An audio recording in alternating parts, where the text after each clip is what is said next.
When Richard died, the house in Georgia seemed to grow bigger overnight, each room echoing with the sound of its own emptiness. So when Jason suggested I move to Charleston, "Closer to us, Mom, you'll love it," I didn't need much convincing. The coast had always been a quiet dream of mine, and Jason's fiancée, Melissa, spoke warmly about family dinners and helping with the garden. I sold my house, packed my life into labeled boxes, and made the move. The new rhythm settled quickly. Sunday suppers at their place, Saturdays wandering the market stalls, afternoons planting rosemary and tomatoes in their backyard. I chipped in here and there. A $45,000 down payment on their home, soccer fees for the grandkids, a new washing machine when theirs broke. Each gesture was met with quick hugs and, "You're a lifesaver, Mom," and I let myself believe the words. Charleston gave me more than just family. I joined a small book club, found a cafe that knew my coffee order by heart, and began to enjoy the sound of gulls at dawn. There were evenings when I'd sit on my porch with the salt wind in my hair and think, this is what the last chapter of life should feel like. But comfort has a way of hiding its cracks until you lean too close. One Sunday, I arrived early for dinner. The kitchen window was open, spilling the smell of baked chicken onto the porch. Inside, Melissa's voice carried, light and sharp as glass. "We'd manage just fine without her," she was telling someone over the phone. "But if she wants to hand over money, let her think she's needed." The words landed like a cold wave. I stood there, keys in hand, letting the hum of the refrigerator and the clink of cutlery fill the silence after her sentence.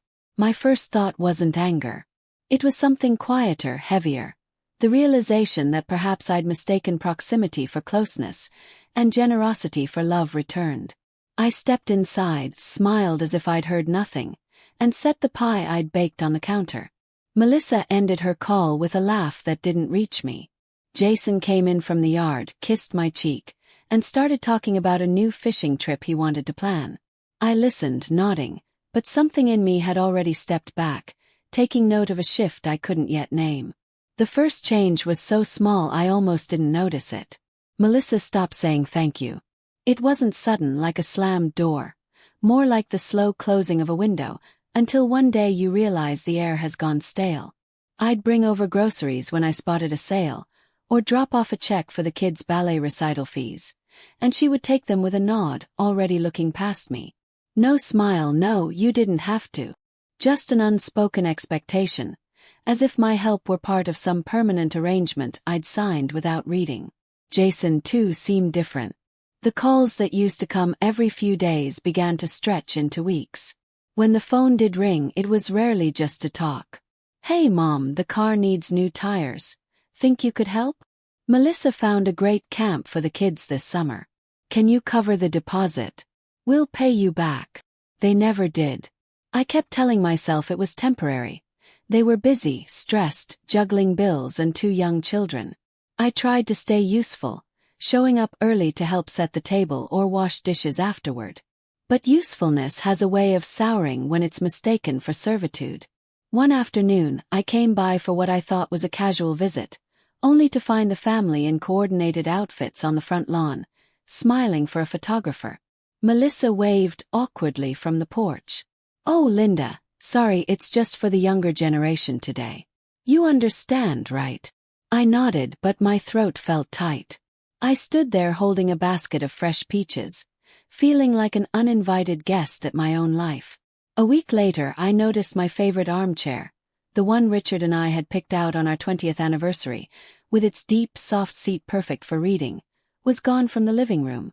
I found it in the garage, draped with drop cloths and a box of Melissa's seasonal decorations. "It just doesn't fit the decor anymore," she said casually when I asked. "I figured you wouldn't mind." I didn't argue. I just ran my hand along the worn armrest before covering it again. Sometimes the humiliations came not from what they did, but from what they said when they thought I couldn't hear. One warm evening, I sat on the back porch with the kids while Jason and Melissa entertained a neighbor inside. Through the screen door I heard Melissa laugh, that bright, careful laugh she used when she wanted to be charming, and say, "Linda's good for one thing, her checkbook and free babysitting." The neighbor chuckled. Jason didn't correct her. That night, I lay awake replaying the sentence in my mind, each word like a tack pressing deeper. It wasn't just that they thought it. It was that they could say it so easily, as if it were simply the truth of me.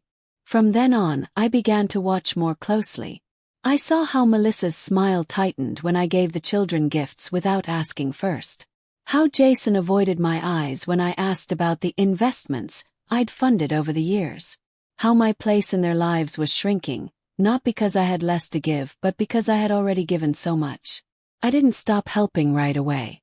Old habits, especially the habit of being needed, don't break overnight. But something in me began to shift.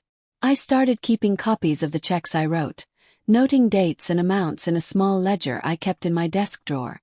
I began saving receipts for the larger purchases, not out of pettiness, but out of a quiet instinct to keep a record. The garden visits became less frequent. I declined a few weekend market trips, claiming I was tired. I let the phone ring sometimes, telling myself I'd call back later. The space between us was growing, but instead of trying to close it, I began to study its shape. The final small humiliation came on a rainy Thursday, when I stopped by to drop off some homemade soup. Melissa opened the door just wide enough to take the container, her eyes already glancing at her phone. "Thanks," she said flatly, then turned to Jason in the kitchen. "She's early." Again. That again lodged somewhere deep. It said, "You're not part of this, you're an interruption." On the drive home, the windshield wipers kept time with my thoughts. I realized I had spent years mistaking their acceptance of my help for affection. But affection isn't conditional. It doesn't vanish when the gifts stop coming. I began to understand, not with anger, but with the slow, steady clarity that comes when you've been looking in the wrong direction for too long, that the life I thought I'd built here wasn't mine at all. I was a supporting character in their story, written in the margins where the real plot couldn't be bothered to go. I didn't know it yet, but the next time I saw them all together, the shift would no longer be quiet. It would be sharp, public, and impossible to pretend away. The wedding day had dawned warm and bright, the kind of Charleston morning that carries the scent of salt and magnolia even into the heart of the city. I'd chosen a pale blue dress for the occasion. Nothing flashy, just soft enough to blend in, but nice enough that Jason's photographer wouldn't have to crop me out. Melissa had insisted on the ceremony being at her parents' country club, and though I wasn't sure how well I fit into that crowd, I was determined to be gracious. This was my son's wedding. I wanted to remember it for the vows, the music, the smiles. Not for the small slights that had been multiplying in recent months. By the time guests began filtering into the ballroom, I had already been asked, twice, to just help in the kitchen for a moment. The second time, Melissa's cousin had taken my place at the front row table without so much as a glance at me. I didn't make a fuss. I never do. I told myself it didn't matter where I sat, as long as I could see my son's face when he said, "I do."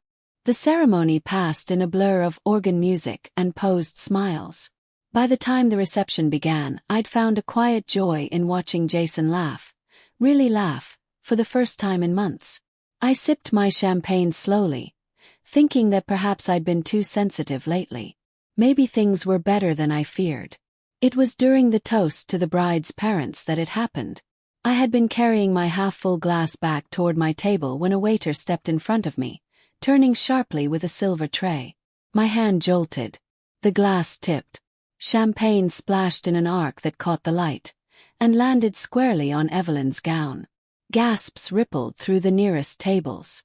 Evelyn stood frozen, her manicured fingers splayed against the fabric as the liquid soaked into the beadwork. "I am so sorry," I said immediately, reaching for the napkin in my hand. Before I could dab at the spill, Melissa was there, moving so fast I barely saw her face before the sting hit my cheek. The slap echoed far louder than I imagined it could in such a large room. "You useless old woman," she hissed, just low enough for the microphone to miss it. Jason's laugh came next. Loud, sharp, carrying over the music. "Mom's always been clumsy," he announced, grinning as though it were a harmless joke. A few guests chuckled nervously. I stood still, my hand pressed to the heat blooming on my cheek. Somewhere in the room, a photographer's flash went off, catching the moment I knew would be burned into my memory. No one came to take the empty glass from my hand. No one asked if I was all right. The music started again, and the party moved on as if nothing had happened. But something had. It wasn't the slap itself, though the shock of it lingered, and it wasn't Jason's laughter. It was the confirmation, delivered in front of 200 people, that my place in my son's life had quietly shifted from mother to afterthought, from person to prop. I stayed through the cake cutting, smiling in the photographs, holding my posture like a statue. Inside, something in me had closed like a door. Not with a slam, but with a quiet, certain click that told me there would be no opening it again. When I left that evening, I didn't kiss my son goodbye. I drove home along the harbor, the street lights blurring in the mist off the water, and I knew, without needing to think it through, that whatever came next, I would not be standing in the same place I had been before. When I got home from Jason and Melissa's wedding, I didn't turn on the lights. The house felt too full of noise already. Echoes of champagne glasses clinking, the slap of Melissa's hand, Jason's laugh ringing hollow in my ears. I set my purse on the hall table and walked straight to my bedroom. My hands moved without thinking, pulling out the old cedar box from the closet floor. Inside, among birth certificates and faded photographs, were envelopes, each one labeled in Jason's handwriting. Some were more than a decade old, others recent. I'd never thought much about them before. In my mind, the money I gave him had been a mother's choice, to help, to give him a hand up. But tonight I read them differently. $20,000 for investment startup. Never repaid. $15,000 for honeymoon expenses. The one where they flew first class. $45,000 for down payment assistance. The very house I helped them into. And tucked beneath them, a photocopy of their mortgage statement. I didn't remember ever seeing it before. There in black and white, under debts owed to family, was my name, followed by $85,000. I sat back, staring at it. He'd recorded it as a debt, but in conversation, in every request, in every "Mom, you know we could use your help," it was always framed as a gift, something I could afford, something I wanted. It wasn't a misunderstanding. It was accounting. And I was an account. I put everything back in the cedar box, but I didn't slide it all the way into the closet. It stayed by my bed that night, close enough to touch. The next morning I made coffee and sat at the kitchen table with my checkbook and my memory. I started listing everything. Every check, every transfer, every envelope of cash. 20 years of help added up on the page. By the time I stopped writing, my hands were shaking. Jason hadn't just leaned on me in hard times. He had built comfort on my willingness to give. And Melissa, she had woven herself into that comfort with barely a thank you. The numbers didn't lie. And for the first time I didn't either, not to myself. Called my bank. I asked for recent statements going back 12 months. Then I asked about something I'd never in my life had cause to ask. How to revoke power of attorney. Turned out Jason had one. My breath caught when the woman on the line confirmed it. A document filed 3 years ago, for your convenience. I ended the call, went straight to my file cabinet, and began pulling papers. If Jason had set this up quietly, what else had he done? Within an hour I had a small stack of evidence. The IOUs, the mortgage record, the bank's note about the power of attorney. I called a lawyer whose card I'd kept in my desk drawer for years, just in case. We scheduled a meeting for Thursday. When I hung up I felt something unexpected. Not grief. Not anger. Direction. This wasn't going to be a conversation. It wasn't going to be a plea for understanding. It was going to be the end of something, and the beginning of something else. The cedar box stayed on my nightstand like a sentinel. Each evening I'd add something to the growing stack inside. Copies of checks, old bank slips, the photocopy of the mortgage page with my name beside the debt Jason thought I'd forgotten. On Thursday morning, I walked into the law office my neighbor had recommended. The building was small, tucked between a florist and an insurance agency, but the brass nameplate gleamed. Inside, the receptionist led me to a waiting area that smelled faintly of lemon polish. I sat with my purse in my lap and my evidence in a neat folder. The attorney, Mr. Brandt, didn't waste time. He leafed through each document, stopping occasionally to make a small note. "You've got a solid paper trail," he said at last. "The loans are documented. The amounts are clear. And these statements about a power of attorney. Did you authorize this?" "No," I said, my voice steady. He gave a short nod. "Then we start there. We revoke it immediately. Then we send a formal demand for repayment. Principal plus interest. We'll keep it businesslike. You do not confront him. Everything goes through me." That afternoon, I stood at my kitchen counter, pen in hand, and signed papers I never thought I'd need to sign against my own son. By the weekend, the locks on my doors were changed. I paid the locksmith in cash and watched him remove the old deadbolt, each screw coming free with a small squeal. When I stepped back inside, the click of the new lock was louder than I expected. Final. I emptied the safe, the one Jason no longer had a key for, and moved what was left into a safe deposit box at the bank. Jewelry, my will, a few keepsakes. They slid into the steel drawer with a satisfying weight. The following week, I filed the bank's revocation form for his access to my accounts. The teller, a young woman with bright nails, hesitated before sliding the clipboard across the counter. "Are you sure?" she asked quietly. "I'm sure." It was a strange thing, to be dismantling the bridges I'd spent decades building. But every removed key, every signed revocation, felt less like destruction and more like repair. A week later, Emma appeared at my door. My granddaughter, Jason's eldest. 16 years old and usually too busy to visit without prompting. She came in quickly, looking over her shoulder as if she might be followed. From her backpack she pulled a flash drive. "I thought you should have this," she said in a low voice. On it were screenshots, bank transfers, messages between her father and a friend discussing getting everything in my name before she's too old to notice. And a short audio clip, clearly recorded without their knowledge, in which Jason laughed about wringing the last drop out before I kicked the bucket. I sat very still. Emma shifted on the couch, uncertain. "Why are you giving me this?" I asked. "Because it's wrong," she said. "And I'm tired of them talking about you like you're not even here." I copied the files onto my laptop, thanked her, and told her she was welcome any time. That night, I emailed the new evidence to Mr. Brandt. His reply came quickly. "This strengthens your position considerably." The next day, I began removing Jason's photos from my shelves.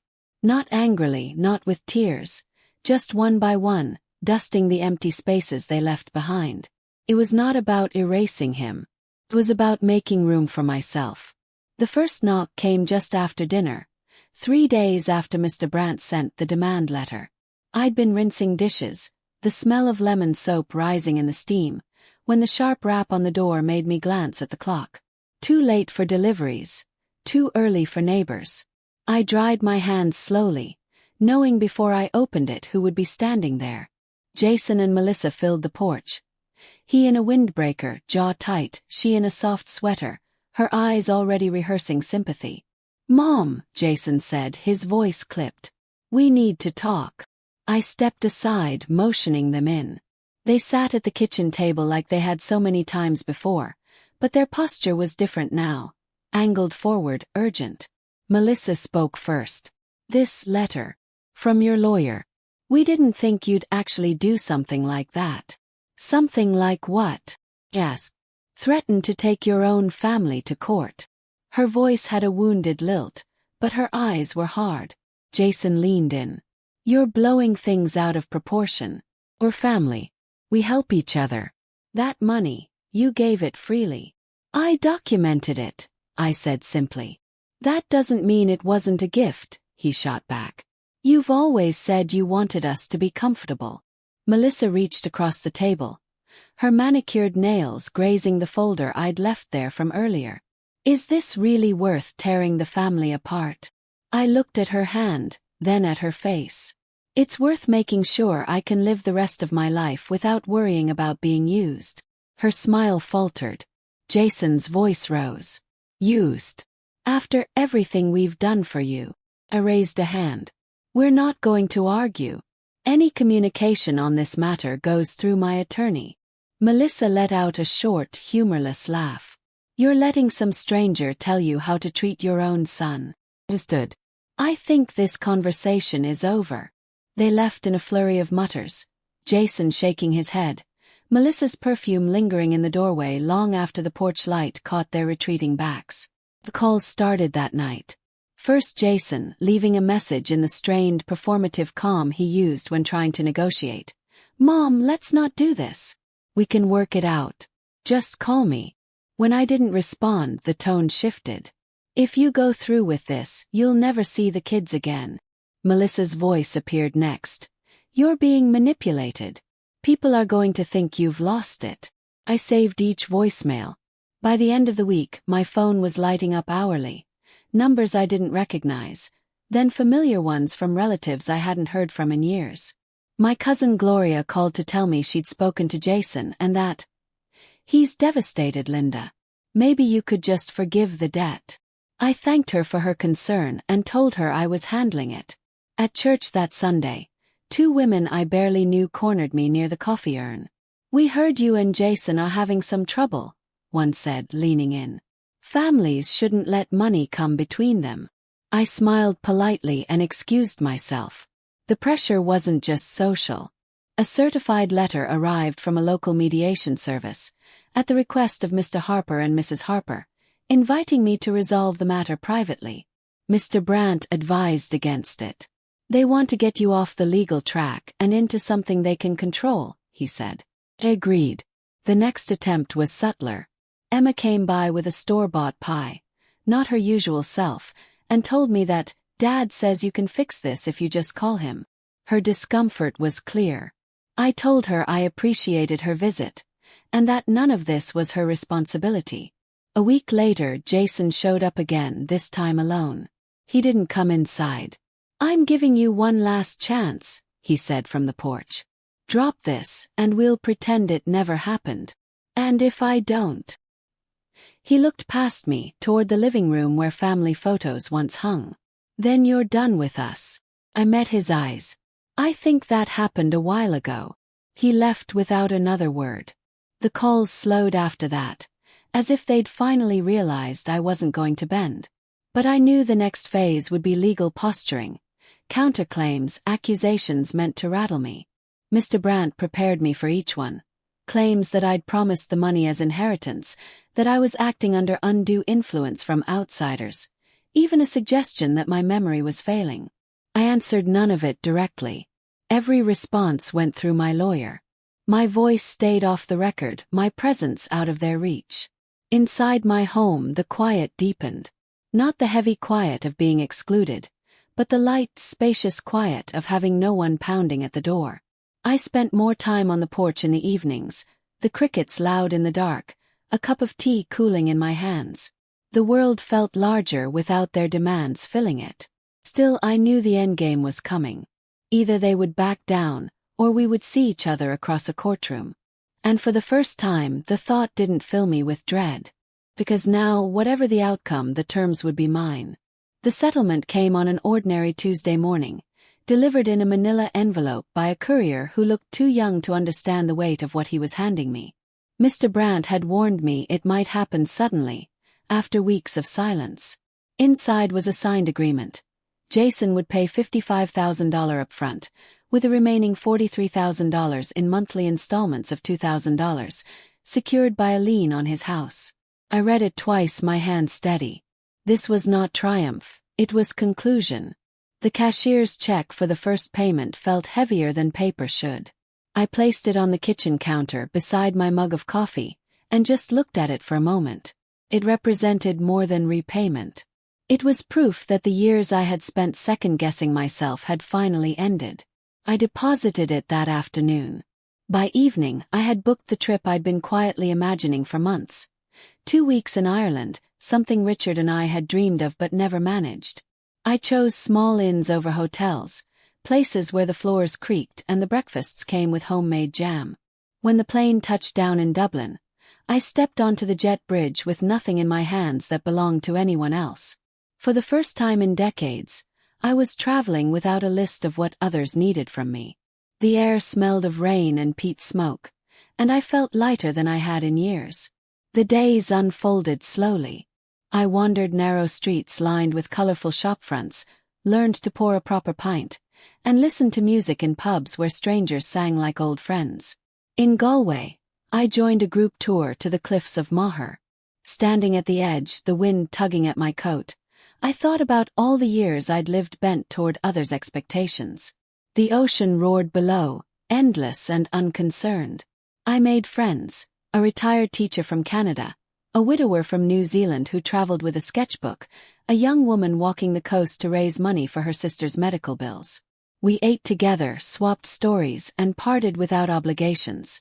It was the purest kind of company, shared for joy, not for what could be taken. One rainy afternoon in Dingle, I sat by a cafe window with a scone and a pot of tea. My phone buzzed. A message from Emma. "Hope you're having the best time. Send pictures when you can." I did. A photo of the harbor, fishing boats bobbing in the mist. She replied with a heart emoji. No questions about money. No tension. Just connection. When I returned home, my little house felt different. Not bigger but more solid. The walls held my memories, not my son's demands. I unpacked slowly, placing a small carved shamrock on the shelf where Jason's wedding photo had once been. The space it filled was modest, but it belonged to me. I set new routines. Morning walks by the water. Volunteering twice a week at the library. Coffee with neighbors who asked nothing more of me than my presence. My bank account stayed untouched by anyone else's hand. Jason called once after the settlement started. Ostensibly to confirm my mailing address for the monthly checks, but really to test the waters. His tone was light, like we could simply slide back into our old pattern. Kept it polite but brief. We talked about the weather. I hung up before he could shift into the familiar rhythm of need. Months passed. The payments arrived on schedule, each one a reminder of the boundary I had held. I used some for repairs around the house, some for travel savings, and some I simply left untouched. It was not about the money anymore. It was about knowing I could choose. One Sunday morning, I walked past the market where Jason and I used to shop together. The stalls were bright with flowers and fresh bread. I thought about how, for years, I had believed proximity equaled closeness. Now I understood that distance could be just as full, if it was filled with peace. The quiet in my home no longer felt like absence. It was air I could breathe. I read in my armchair without glancing at the phone, cooked for myself without making extra for anyone else, and traveled when I wanted, without consulting anyone's calendar but my own. One evening, as the sun dipped low over the harbor, I sat on my porch with a cup of tea. The water glimmered gold, gulls circling lazily overhead. I thought of Richard, of the years we'd built together, and of the years I had given away to others without realizing the cost. I had them back now, not in days or hours but in the way I chose to live each moment. And that, I realized, was the truest kind of freedom.